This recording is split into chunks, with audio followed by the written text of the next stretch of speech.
Salam satu hobi teman-teman, sahabat Reza Ornamental Fish di mana aja berada. Biotop barusan jadi teman-teman. Buat Chana aurantinya, salah satu koleksi saya di rumah.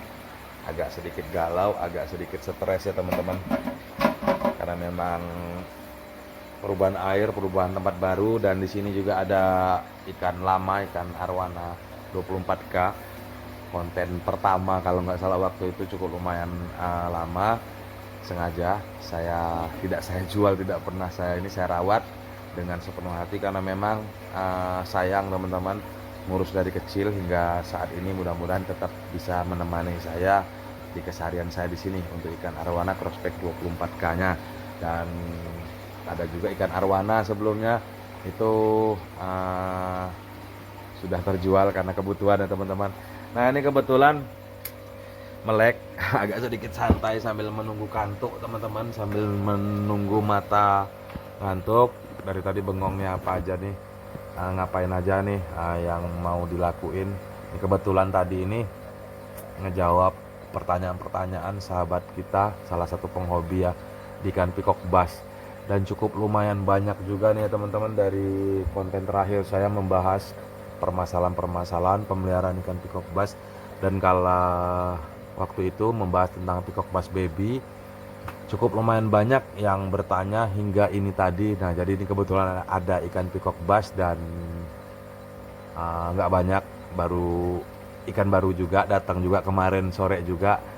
Nah, ini lagi proses pemogresan. Nah, jadi mengisi waktu luang saya, mudah-mudahan ada manfaat tentunya buat teman-teman semua di rumah. Nah, ini juga ikan Oscar juga cukup lumayan rame yang bertanya di konten saya. Jadi mudah-mudahan jarang-jarang update konten, tentunya pertanyaan-pertanyaan teman-teman semua tetap saya sempatkan untuk menjawabnya gitu teman-teman ya. Terus dukung video saya sampai terus tonton video saya sampai habis, dukung video saya, mudah-mudahan jadi semangat, inspirasi baru buat saya, semangat buat teman-teman semua yang lagi nonton. Nah, tentunya membahas ikan peacock bass ini kebetulan ada 4 ekor saja ikan peacock bass. Ukuran ini kurang lebih 27 sampai 30 cm ya teman-teman ya. Hanya 4 ekor. Jadi dari tadi berpikir apa sih yang pengen disampaikan. Memang dari waktu itu udah terlintas terus ingin menggali, hanya memang kesibukan waktu keseharian. Jadi agak sedikit ya terlewatkan untuk membahas atau membuat konten tentang ikan peacock bassnya. Nah, jadi tentunya para penghobi ikan peacock bass ini, masalah ikan peacock bass jumbo ya teman-teman. Mungkin teman-teman yang lagi melihara yang masih kecil dan berharap nantinya jumbo, jadi dengan nonton video ini jadi inspirasi baru dan kedepannya bisa dipraktekkan, mengharap ikan peacock bassnya sehat sampai besar dan bisa mantap gitu teman-teman. Nah, ini ikan peacock bass ini memang ikan peacock bass masih baru, kemarin sampai, jadi saya progres di sini. Tentunya para penghobi peacock bass berharap ikan peacock bassnya cantik, ikan peacock bassnya memiliki warna khas terang gitu ya teman-teman. Terus marking yang tebal. Nah, tentunya semua itu sendiri bukan hanya karena genetik ya teman-teman. Mungkin ada yang berpikiran, oh ini genetiknya ikan bagus gitu kan. Nah, cuman kalau memang genetik itu sendiri ikan bagus, kalau perawatan kita sendiri tidak sesuai dengan apa yang dimau ikan, itu juga bakal nggak jadi juga teman-teman. Nah, intinya mungkin teman-teman di rumah mengalami hal serupa ya, hal serupa. Jadi hal ikan peacock bassnya burem, terus ikan peacocknya butek itu teman-teman, markingnya nggak keluar seperti inilah. Ini ada satu ikan peacock bass jenis azul ya teman-teman, bisa teman-teman perhatikan ini markingnya hilang, pudar gitu teman-teman. Nah, mungkin teman-teman di rumah mengalami hal serupa. Jadi di video kali ini akan saya bahas tuntas, mudah-mudahan bermanfaat buat teman-teman semua di rumah. Nah, jadi langsung aja teman-teman. Ini kebetulan ikan peacock bass ini memang lagi masa-masa progres. Memang dari kemarin baru nyampe juga, marking juga memang tadinya juga cukup lumayan tebal, sampai di rumah agak buluk gitu teman-teman ya. Gimana caranya saya angkat cepet nih, terus tentunya biar ikan peacock bassnya jadi cantik gitu teman-teman. Nah, jadi apa aja sih yang perlu kita lakukan dan perlu kita perhatikan. Nah, jadi yang pertama, saya bahas yang perhatikan dahulu, perhatikan kualitas air ya teman-teman dalam pemeliharaannya. Seperti yang teman-teman perhatikan, bening bukan berarti sehat, butek bukan berarti banyak penyakit gitu teman-teman. Nah, jadi istilah itu sendiri, gimana caranya kita menjaga kualitas air ini sendiri bisa bening, bisa sehat gitu teman-teman. Nah, seperti yang teman-teman perhatikan, ini bening ya, mudah-mudahan alhamdulillah ikannya sehat-sehat semua. Nah, jadi kapasitas pompa filter itu memang sangat dibutuhkan untuk menjaga kualitas dari air ini sendiri teman-teman. Seperti yang teman-teman perhatikan, di situ saya pasang wave maker atau baling-baling ya, pendorong. Jadi guna mendorong kotoran yang tidak tersedot oleh pompa. Terus yang keduanya menciptakan arus, dan itu bisa teman-teman perhatikan saya letakkan di bawah drojokan ya, drojokan apa pancuran gitu teman-teman. Karena memang drojokan itu membawa oksigen dari luar, jadi ditembakkan oleh wave maker itu sendiri, otomatis ada sirkulasi, kandungan oksigen larut di dalam air terjaga dengan baik itu teman-teman. Nah, selain itu semua, pompa yang maksimal sesuai dengan kebutuhan kapasitas volume air itu sendiri, filter juga sesuai dengan fungsinya. Jadi gimana caranya filter ini memang bisa bekerja maksimal secara bekerja maksimal sesuai dengan fungsinya. Sorry teman-teman, agak sedikit melamun.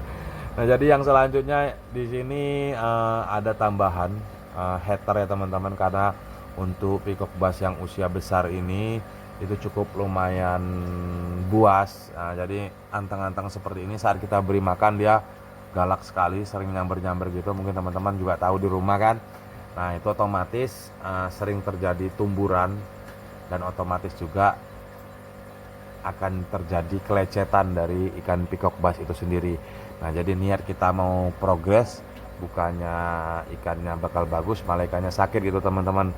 Nah, jadi heater itu sendiri berfungsi menjaga kestabilan air. Jadi masih suhu di atas standar 30 derajat ya teman-teman, sampai 32 derajat saya setel. Karena apa? Selain fungsinya untuk penyetabilan air, yang keduanya mengurangi bahkan membasmi bakteri yang timbul dari kotoran-kotoran yang larut di dalam air gitu teman-teman. Dan bisa teman-teman perhatikan juga, itu ada aerator, aerasi. Itu bukan kebetulan, hanya sengaja memang saya letakkan seperti itu ya teman-teman. Itu ada heater dan sebelahnya itu ada aerasi. Kalau saya berpendapat hal tersebut saya lakukan, uap panas yang dikeluarkan itu cepat tersalurkan oleh air dan tersedot oleh pompa, jadi cepat meratanya, terus juga tetap terjaga kualitas oksigen di dalam air. Nah, bisa teman-teman perhatikan itu heater di sebelah pompa dan arasi di sebelah pompa, dan saya gunakan wave maker tadi untuk mendorong kotoran gitu teman-teman. Nah, jadi ikan peacock bass ini memang galak sekali saat pemberian pakan, jadi sangat diperlukan sekali seperti desain ini teman-teman. Mungkin bisa teman-teman praktekkan di rumah. Terus yang selanjutnya tak luput pemogresan, marking dan warna cerah tentunya yang diharapkan para penghobi ya tentunya. Jadi tak terlepas dari pola pakan gitu teman-teman. Pola pakan juga berpengaruh. Pola pakan di sini yang berprotein tinggi, kalau saya pribadi dalam 100% itu 60% itu saya beri pakan udang gitu teman-teman. Nah, jadi yang selanjutnya baru saya berikan pakan yang berserat seperti maggot, seperti cacing tanah gitu teman-teman ya. Terus yang kedua, yang pakan yang selanjutnya mungkin bisa teman-teman berikan daging ayam atau daging potongan lele atau anak lele baby. Hanya tetap disarankan, diharapkan lele, untuk lele atau jenis pakan lainnya itu dikarantina dahulu, yang media hidupnya memang bakteri tinggi seperti ikan lele kan. Di air-air yang keruh, yang kotor, yang jorok itu kita karantina dahulu, kita bersihkan benar-benar, baru kita kasih untuk pakan peacock bass ini sendiri teman-teman. Nah, terus yang selanjutnya menjaga tingkat kestresan agar stabil teman-teman untuk ikan peacock bassnya. Gimana sih caranya? Jadi ilustrasinya seperti kita saat kita merasa merinding gitu teman-teman ya. Nah, saat itu juga yang dialami ikan pikok bass ini, saat dia merinding itu marking tuh pada muncul, warna pada muncul. Nah, sifat itu sendiri yang bisa yang harus kita jaga kestabilannya. Dengan cara apa sih yang harus kita lakukan? Jadi membuat koloni ya teman-teman, seperti ini nih komteng. Jadi berbagai macam jenis ikan, hanya kita perhatikan kapasitas tank. Jadi kapasitas koloni di dalam tank itu juga bisa satu jenis seperti ikan pikok bass, aneka ragam jenis ya. Terus atau seperti ini. Nah, ini memang sengaja guna menjaga, mengangkat dari sifat tingkat kestresannya dia. Nah, selanjutnya selesai itu semua tak terlepas dari pencahayaan teman-teman. Dimana pencahayaan dari pemogresan ini sendiri, kalau saya pribadi, karena memang di alam bebas ikan pikok bass ini memerlukan cahaya, jadi mereka juga sama seperti kita mendapatkan cahaya matahari, dan itu pula yang harus kita lakukan dalam pemeliharaan ikan pikok bass media akuarium, tentunya di indoor ya, di dalam ruangan. Nah, pencahayaan di sini kalau saya pribadi sih penggunaan lampu, karena memang cukup lumayan banyak nih ya untuk saat ini. Harga lampu murah-murah, terang-terang. Nah, itu juga cukup rekomendasi. Kalau saya pribadi di sini memang saya menggunakan lampu tanning ya teman-teman, lampu tanning untuk ikan arwana. Dan mungkin teman-teman bisa cari di toko-toko terdekat lampu-lampu biasa juga yang bersifat tanning, harga murah, cuman keterangan juga tidak kalahnya dengan lampu tanning. Tetap yang diharapkan dari segi keterangan itu minimal 6500 lumen ya teman-teman. Jadi cerah putih itu teman-teman, sampai ke 12.000 10.000 ke atas gitu teman-teman. Nah, jadi sedikit banyaknya seperti itu semua mungkin teman-teman bisa praktekkan di rumah. Dan mudah-mudahan ya panjang lebar dari tadi ada manfaatnya. Mudah-mudahan bermanfaat. Nah, nanti di akhir video ini akan saya ketikkan satu-satu ya apa aja yang teman-teman harus lakukan. Bisa teman-teman screenshot dan teman-teman bisa praktekkan satu-satu di rumah. Jadi mudah-mudahan bermanfaat mengisi waktu luang saya di sini, tentunya bermanfaat buat teman-teman semua di rumah. Jadi salam satu hobi, tentunya salam Reza Ornamental Fish.